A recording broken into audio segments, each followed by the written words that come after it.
Ration card ଧାରୀଙ୍କ ପାଇଁ ଖୁସି ଖବର। ଜୁନ ପ୍ରଥମ ସପ୍ତାହରୁ ନିୟମ ବଦଳିବ। ସିଧାସଳଖ ମିଳିବ 8ଟି ନୂଆ ସୁବିଧା।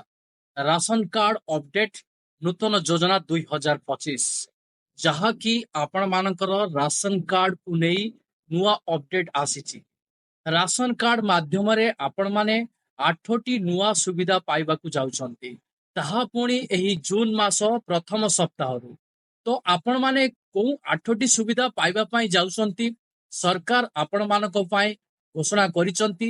ଯେଉଁ ରାସନ କାର୍ଡ ହିତାଧିକାରୀ ମାନେ ଏବେ ସୁଦ୍ଧା EKYC କରିସାରିଛନ୍ତି, ସରକାରଙ୍କ ତରଫରୁ ଜାରି ହେଲା ସେମାନଙ୍କ ପାଇଁ 8ଟି ନୂଆ ସୁବିଧା।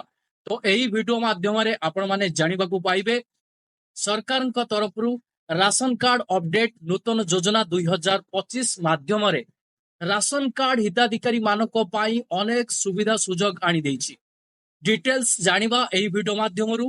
ତ ସେଥିପାଇଁ ଆପଣମାନେ ଭିଡିଓଟିକୁ ଆରମ୍ଭରୁ ଶେଷ ପର୍ଯ୍ୟନ୍ତ ଦେଖନ୍ତୁ ବିନା ସ୍କିପ୍ରେ, ଯାହା ଫଳରେ ଆପଣମାନେ ଜାଣିପାରିବେ, ବୁଝିପାରିବେ।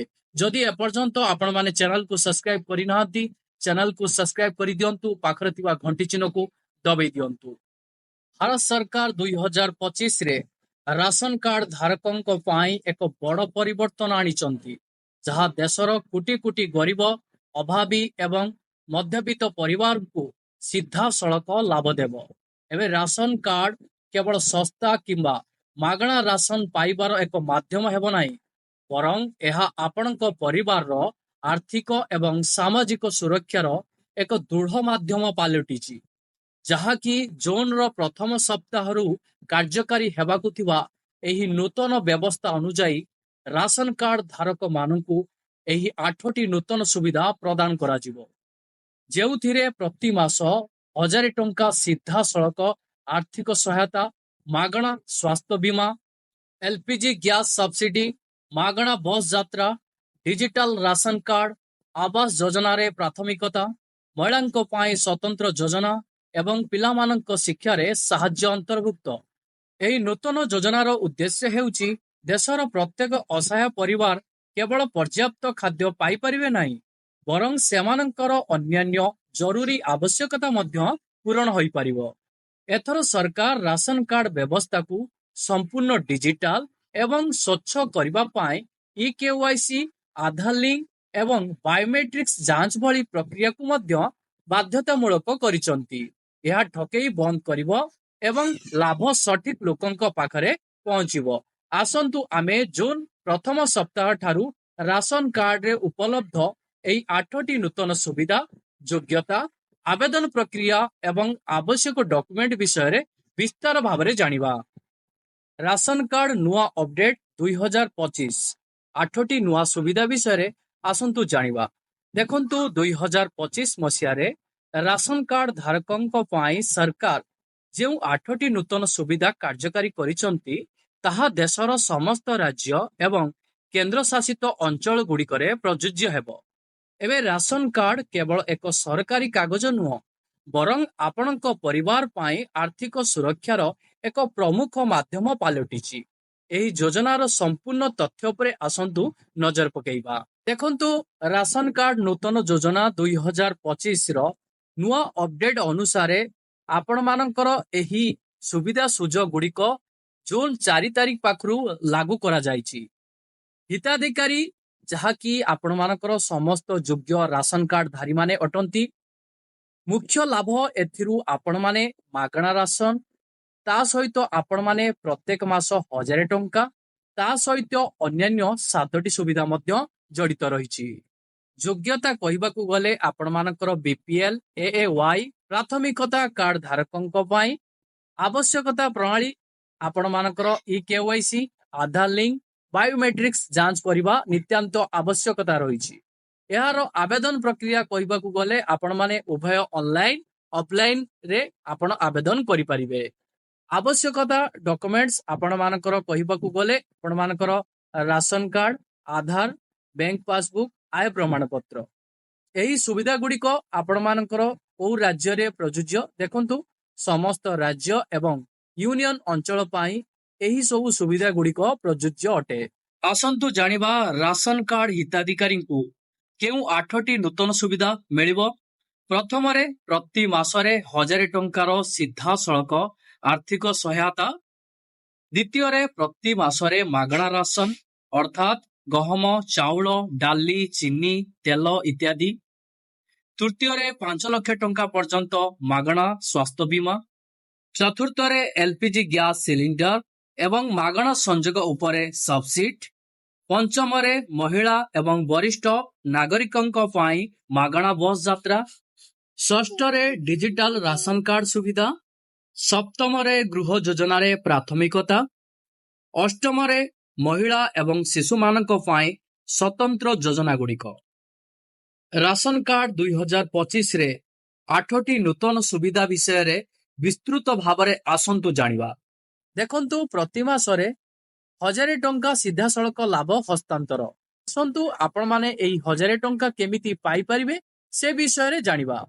ଦେଖନ୍ତୁ, ଏବେ ସମସ୍ତ ଯୋଗ୍ୟ ରାସନ କାର୍ଡ ଧାରକଙ୍କୁ ପ୍ରତି ମାସରେ ସିଧାସଳଖ 1000 ଟଙ୍କା ସେମାନଙ୍କ ବ୍ୟାଙ୍କ ଆକାଉଣ୍ଟରେ ମିଳିବ।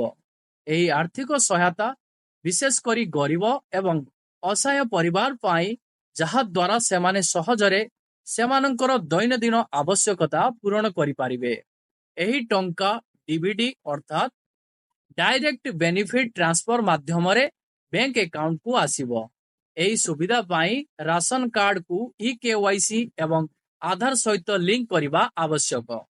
ଯେଉଁମାନଙ୍କର ବିପିଏଲ, ଏଏୱାଇ କିମ୍ବା ପ୍ରାଥମିକତା ପରିବାରର କାର୍ଡ ଅଛି ସେମାନେ ଏହି ସୁବିଧା ପାଇବେ। 2 ନମ୍ବର ସୁବିଧାଟି ମାଗଣା ରାସନ। ମାଗଣା ରାସନର ସୁବିଧା କ'ଣ ସବୁ ରହିଛି? ଦେଖନ୍ତୁ, ପୂର୍ବପରି ଗହମ, ଚାଉଳ, ଡାଲି, ଚିନି, ତେଲ ଇତ୍ୟାଦି ପ୍ରତି ମାସରେ ମାଗଣାରେ କିମ୍ବା ବହୁତ କମ୍ ମୂଲ୍ୟରେ ଉପଲବ୍ଧ ହେବ। ଏବେ ଅନେକ ରାଜ୍ୟରେ ବିଶେଷ କରି ମୌସୁମୀ କିମ୍ବା ବିପର୍ଯ୍ୟୟ ସମୟରେ 3 ମାସର ରାସନ ଏକତ୍ର ଦିଆଯାଇପାରିବ। ରାସନର ପରିମାଣ ଏବଂ ଗୁଣବତ୍ତା ମଧ୍ୟ ଉନ୍ନତ ହୋଇଛି। ଏବେ ଡାଲି, ତେଲ, ଲୁଣ, ଚିନି, ପୁଷ୍ଟିକର ଶସ୍ୟ ଇତ୍ୟାଦି 2 ପ୍ରକାର ଜିନିଷ ମଧ୍ୟ ଉପଲବ୍ଧ ହେବ। 3 ନମ୍ବର ସୁବିଧାଟି ମାଗଣା ସ୍ୱାସ୍ଥ୍ୟ ବୀମା। ମାଗଣା ସ୍ୱାସ୍ଥ୍ୟ ବୀମା ବିଷୟରେ ଆସନ୍ତୁ ଜାଣିବା। ଦେଖନ୍ତୁ, ରାସନ କାର୍ଡ ଧାରକମାନେ ଏବେ ସରକାରଙ୍କ ଠାରୁ 5 ଲକ୍ଷ ଟଙ୍କା ପର୍ଯ୍ୟନ୍ତ ସ୍ୱାସ୍ଥ୍ୟ ବୀମା କଭର ପାଇବେ। ଡାକ୍ତରଖାନାରେ ଭର୍ତ୍ତି ହେଲେ ଚିକିତ୍ସାର ସମ୍ପୂର୍ଣ୍ଣ ଖର୍ଚ୍ଚ ସରକାର ବହନ କରିବେ। ଏହି ସୁବିଧା ସରକାରୀ ଏବଂ ତାଲିକାଭୁକ୍ତ ଘରୋଇ ହସ୍ପିଟାଲରେ ଉପଲବ୍ଧ ହେବ। ଚିକିତ୍ସା ପାଇଁ ଆପଣଙ୍କୁ କେବଳ ରାସନ କାର୍ଡ ଏବଂ ଆଧାର କାର୍ଡ ଦେବାକୁ ପଡ଼ିବ। 4 ନମ୍ବର ସୁବିଧାଟି LPG gas subsidy. LPG gas subsidy ବିଷୟରେ ଆସନ୍ତୁ ଜାଣିବା। ଉଜ୍ଜ୍ୱଳା ଯୋଜନାରେ ରାସନ କାର୍ଡ ଧାରକମାନଙ୍କୁ ନୂତନ ଗ୍ୟାସ୍ ସଂଯୋଗ ମିଳିବ। ପ୍ରତ୍ୟେକ ସିଲିଣ୍ଡର ଉପରେ ସବସିଡି ମଧ୍ୟ ଉପଲବ୍ଧ ହେବ। ଏହା ରୋଷେଇ ଘର ଖର୍ଚ୍ଚ ହ୍ରାସ କରିବ ଏବଂ ମହିଳାମାନେ ଧୂଆଁରୁ ରକ୍ଷା ପାଇବେ। ଅନ୍ତୋଦୟ କାର୍ଡ ଧାରକମାନଙ୍କୁ ଗୋଟିଏ ବର୍ଷରେ 3ଟି ଗ୍ୟାସ୍ ସିଲିଣ୍ଡର ମାଗଣାରେ ମିଳିବ। 5 ନମ୍ବର ସୁବିଧାଟି ମାଗଣା ବସ୍ ଯାତ୍ରା। ଏହାର କ'ଣ ସୁବିଧା ରହିଛି?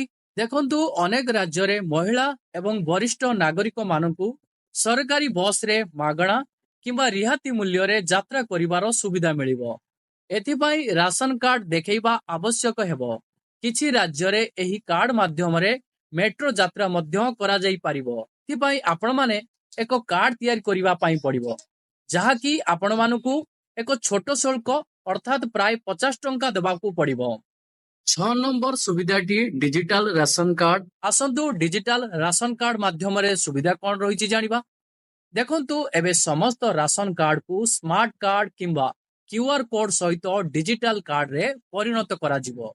ଏହା ଠକେଇ ବନ୍ଦ କରିବ ଏବଂ ସ୍ୱଚ୍ଛତା ବୃଦ୍ଧି କରିବ। ଡିଜିଟାଲ କାର୍ଡ ସହିତ ରାସନ ପାଇବା ପ୍ରକ୍ରିୟା ସହଜ ଏବଂ ଦ୍ରୁତ ହେବ।